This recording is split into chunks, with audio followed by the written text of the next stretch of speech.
Part 2. The story continues with a group of soldiers finding a mysterious woman in their submarine. She is actually a lieutenant who knew about the upcoming disaster before the first harmful sunrise.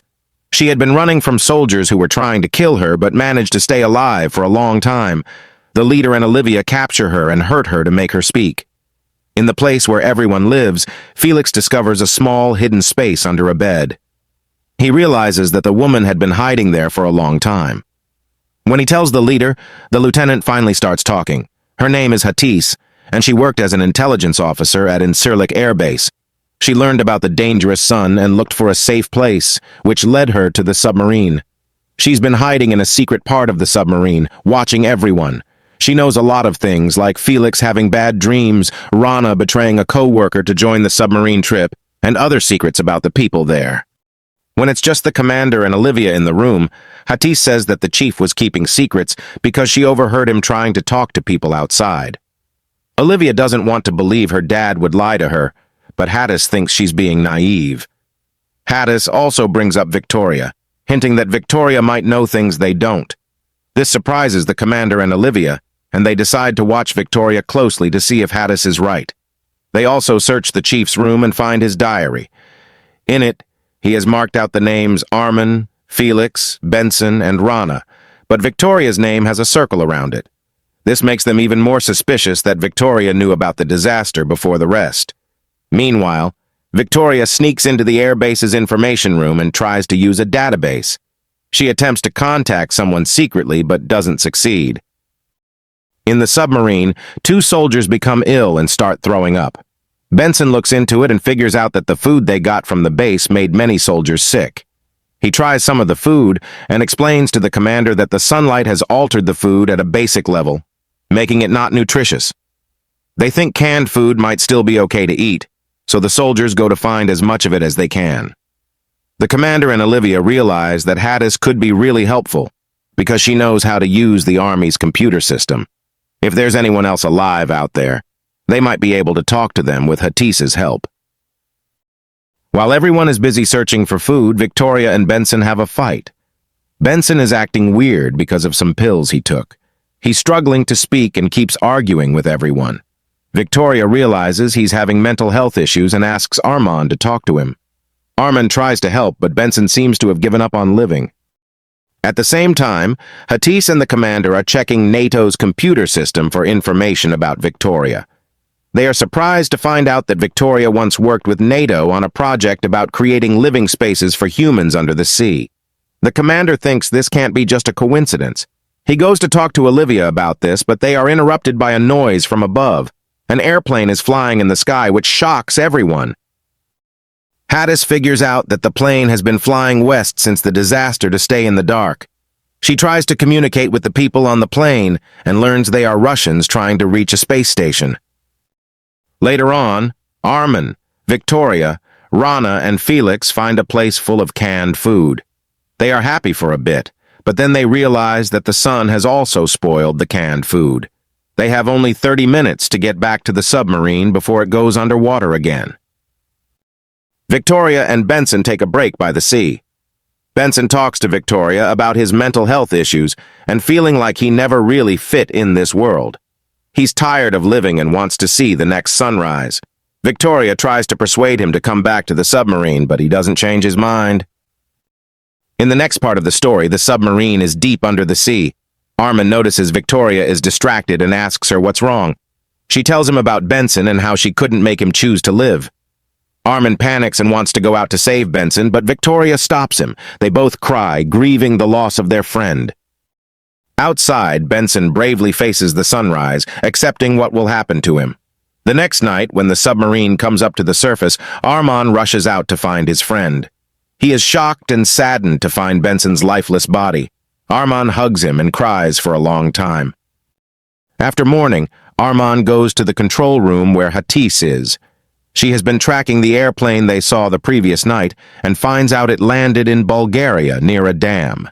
This might mean there are survivors at the dam who have resources they could share with the submarine crew. Just as they start thinking of going to the dam, they get a recorded message from Gijón, Spain. The message is calling for survivors and offering help from a mine that has food and other supplies. The commander has to decide where to go next. The dam, which is also a NATO base, or the mine. He chooses the NATO base, but Victoria doesn't seem happy about it. Olivia finds Victoria's disagreement odd, especially since Victoria has worked with NATO before. A few hours later, the commander looks at the chief's notebook again. He finds a note with a radio frequency, showing that the chief knew there were other survivors and was trying to contact them. The commander uses this frequency to find out what the chief was keeping secret. He learns something about a base in Norway and decides to take the submarine there. In Victoria's room, she and Arman get closer while celebrating her birthday. They talk a lot and eventually kiss. But then the commander sounds an alarm to tell everyone about his plan to go to Norway.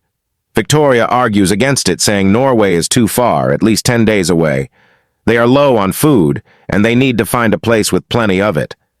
The closest option is the minefield, which has promised them food and safety in the announcement. Finally, the commander, feeling the pressure, agrees to go to the mine instead. Only a few hours later, they arrive at their destination and hear the same announcement about shelter and food. A group including some soldiers, Arman, Olivia, and the commander go to find the mine. When they get there, only Arman, Victoria, the commander, and one soldier go down the elevator to the mine. The others stay outside because they're not sure if the people in the mine are friendly or not. The mine is dark and looks empty, which makes them wonder if they made the right choice. Suddenly, a man appears and takes the soldier with them hostage. Arman tries to talk to the man to get him to work with them. Then a group of miners come out and surround them. The miners explain that the message was a trick. They wanted to lure someone to rescue them, knowing that a simple call for help wouldn't bring anyone. They ask to be taken back with the soldiers in the submarine. Arman realizes they are outnumbered and tries to negotiate with the miners' leader, but the commander loses his patience and starts shooting. A fight breaks out, and one of the soldiers is killed right away. Arman is struggling to stay alive while Victoria runs for the elevator. The commander tells everyone to put down their weapons, but he himself doesn't listen. This leads to a gunfight, and Victoria gets shot and dies. Arman is so shocked that he collapses and has to be taken away before the sun rises. Later, the commander is back in the submarine. He looks at the chief's records again and finally figures out the password. He discovers that their submarine mission wasn't random when the disaster happened. They were actually on a secret mission to rescue Arman and his submarine, ordered directly by NATO, who knew about the disaster 2 years earlier. Victoria was also in on it, working with NATO to find places underwater where people could live. Elsewhere, Arman wakes up, having forgotten about Victoria's death due to a concussion. When he remembers, he becomes furious and attacks the commander, blaming him for what happened to Victoria. Arman has to be locked up to prevent him from hurting anyone else. Felix and Rana are upset with the commander's actions. Until now, Felix and Rana had been trying to artificially grow plants on the submarine, but they stop working and demand that Arman be released. The commander ignores their demands and orders his soldiers to carry on with the mission, even though they don't know anything about biology.